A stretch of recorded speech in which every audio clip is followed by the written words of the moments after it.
আসসালামু আলাইকুম বন্ধুরা, দেখুন কি সুন্দর মেঘলা পরিবেশ, মানে বৃষ্টি এসে আগের মুহূর্তে যে সুন্দর পরিবেশটা থাকে, এই মুহূর্তে যে ভালো লাগাটা থাকে, মানে সেই রকম একটা পরিবেশ। তো আমার আব্বা আম্মু তো ভয়ে আমাকে ছাদে আসতে দেবে না, কিন্তু আমি আমাদের এই ছাদ বাগানটা আবার দেখানোর জন্য একটু চলে আসলাম। দেখুন যে আমার যে পছন্দের নয়নতারা, এগুলো টবের থেকে আশেপাশ দিয়ে, মানে শোলা বাঁধানো গাছের আশেপাশ দিয়ে নয়নতারা কত বড় বড় হয়ে বেরোচ্ছে, কিন্তু আসলে যে আমি টবে লাগাই দিছি এগুলো কিন্তু মোটেও বড় হয় নাই। এই যে গাছগুলো, ফুলগুলো, এগুলো হচ্ছে আপনার বৃষ্টি হলে কিন্তু আরও বেশি সুন্দর লাগবে, মানে আরও বেশি প্রাণবন্ত। যে ইলাচ গাছ বলে আব্বু লাগাইছে, আজ পর্যন্ত 2 বছর হয়তো হয়ে গেছে, তার বেশি। আজ পর্যন্ত এলাচ বেশি নাই। এই যে মৌসুম্বি নাকি লেবু বলে, আই ডোন্ট নো, আপনারা জানলে অবশ্যই বলবেন। এইগুলো খুবই সুন্দর, মিষ্টি, টক মিষ্টি, ভালোই লাগে।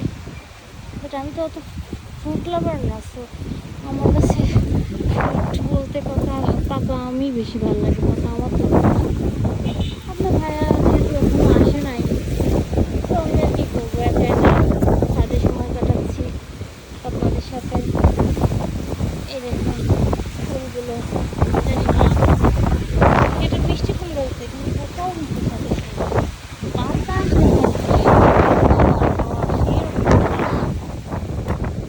লেবু হয়েছে, প্রচুর লেবু হয়েছে। আপনাদের অনেকদিন আগে দেখাচ্ছিলাম, বাট এখন দেখি অনেক লেবু হয়েছে। আর এইদিকে ডালিম গাছ, ডালিম গাছের ডালিমগুলোর দানা সাদা হলে প্রচুর মিষ্টি হয়। যে দানা লাল যেগুলো পাওয়া যায় বাজারে, সেগুলোর থেকেও বেশি মিষ্টি হয়। আর হচ্ছে এদিকে দেখেন কাটা মুকুট গাছ, ভালোই লাগে, খারাপ না। ওইদিকে গোলাপ গাছ আছে, বড়ই গাছ আছে, ওইদিকে আর আমি যাচ্ছি না। কাঠগোলাপ, আমার পছন্দের কাঠগোলাপ হয়েছে, আমি বাতাসের জন্য আপনাদের ঠিক মতো দেখাতে পারছি না। অনেক সুন্দর কাঠগোলাপ হয়েছে, কাঠগুলো বেশি একটু ধরে না তো। এই দেখেন আমি যেটা বলছিলাম, হ্যাঁ কি ধুলা আসলে টবে লাগানো নয়নতারা থেকে, এই যে সোলার পাশ দিয়ে লাগানো নয়নতারাগুলো কত বড় বড় হয়েছে, কত সুন্দর হয়েছে দেখছেন। তা এদিকে আবার বেগুন গাছও লাগাইছে, বেগুন কিছুদিন আগে তুলে নিয়ে গেল। লাল শাক লাগাইছে, লাল শাকও কিছুদিন আগে তুলে নিয়ে গেছে। আর অ্যালোভেরার কথা তো বলাই লাগে না, এগুলো তো লাগাইলেই অনেক, অ্যালোভেরা লাগাইলে একবারে হয়ে যায়। অ্যালোভেরাটা অনেক ভালো, মানে মুখে মাখার জন্য, তুলে দেওয়ার জন্য, খাওয়ার জন্য, মানে সব কিছুতে অনেক হেলদি এবং অনেক ভালো একটা জিনিস। যে পেয়ারা গাছ, আমাদের পেয়ারাগুলো কিন্তু মানে উইদাউট এনি সার, বাজারজাত সারের থেকে, মানে জৈব সার দেওয়া, তো পেয়ারাগুলো এত সুন্দর মিষ্টি হয় না। আমি তো পেয়ারা খাই না, আমার দাঁতে বিচি বেঁচে যায় বলে, আঁচগুলো বেঁচে যায় বলে, বাট এই গাছের পেয়ারা আমি খাবোই, গাছের পেয়ারা। বাতাসটা এখন একটু কমছে আলহামদুলিল্লাহ। আব্বু মতো ছাদে আসতেই দিবে না, যে কখন মেঘ ডাকে, কখন হচ্ছে বোঝেনি তো, বাপ মায়ের টেনশন। যাই হোক, এই যে মরিচ গাছ আছে, বোম্বাই মরিচ গাছও আছে। এখন দেখেন আমার আম্মুর অনেক পছন্দের রঙন গাছ, রঙন ফুল গাছ। আম্মু ফুল গাছের মধ্যে রঙন ফুল গাছ আর মাধবীলতাটা অনেক পছন্দ করে, তো রঙন ফুলে অনেক থোকাই আসছে। মনে হয় আপনাদের সব গাছই মোটামুটি দেখাইছি, ওই দিকের গাছগুলো একটু দেখাই যায়। ওইদিকে মেহেদি গাছ আছে, বাট মেহেদি পাতা বড় হয় না, কিন্তু রং অনেক লাল হয়।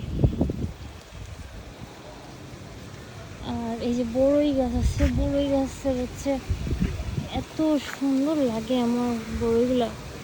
জামরুল গাছ আছে, কিছুদিন আগে জামরুল আপনাদের আমি দেখাতে পারিনি, অনেক লাল লাল হয়েছিল জামরুলগুলো, সুন্দর হয়েছিল জামরুলগুলো অনেক। মিষ্টি ছিল। গোলাপ ফুল গাছ, কিছুদিন আগে গোলাপ ফুল ফুলেছে, শুকায়ও গেছে। আবার এখানেও দেখেন নয়নতারা বেরোয়েছে, মানে ও যেখানে সেখানে বেরোবে, কিন্তু আসল জায়গায় লাগাইলে মানে ভালো হবে না, এরকম হচ্ছে বৈশিষ্ট্য। বেলি ফুল গাছ দেখেন কত সুন্দর বেলি ফুল ফুটছে। আলহামদুলিল্লাহ, আলহামদুলিল্লাহ, অনেক সুন্দর হয়েছে গাছগুলো। এই যে সিম হয় অনেক, এখন যেহেতু নাই, বাট অনেক সিম হয় আমাদের গাছের মধ্যে। দেখেন কি কালো মেঘ, গরম পড়ছিল সেই রকম, বুঝছেন? যশোর শহরে তো প্রচুর গরম পড়েছে, মেঘের মধ্যে আবার রোদ উঠছে। ভালোই লাগে আমার এই ওয়েদারটা, মানে বৃষ্টি হওয়ার থেকে। আর ঈদের পর দিন একটু ঘুরতে টুরতে যাবো, বৃষ্টি হলে কেমন একটা না, আমার ভালো লাগে এরকম কালো মেঘ হয়ে বাতাস হবে, আবার হচ্ছে একটু রোদও থাকবে। বৃষ্টি হইলে ব্যাপারটা আল্লাহ রহমত বৃষ্টি, কিন্তু আমার আসলে বৃষ্টি হচ্ছে ভালো লাগে না। ভালো লাগে না বলতে মানে বেড়াতে যাওয়ার সময় ভালো লাগে না আর কি। বেড়াতে মানে বর্ষাকালে দেখবেন যখনই কোথাও যাওয়ার প্ল্যান করবেন তখনই বৃষ্টি হবে, এই জিনিসটা আমার খুবই বাজে লাগে। যাই হোক, আপনার ভাই আসবে কালকে, আসলে আপনাদের জন্য আরও স্পেশাল ভিডিও থাকবে ওনার সাথে।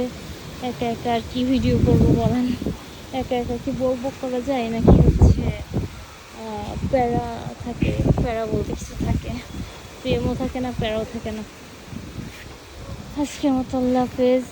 আর এই বাগানগুলা আমার আব্বু আম্মুর অনেক পছন্দের, আব্বু আম্মু অনেক যত্ন করে, বাগানের পিছনে ওরাই শ্রম দেয়, সব কিছু ওরাই করে। সো আমার আব্বু আম্মুর জন্য দোয়া করবেন।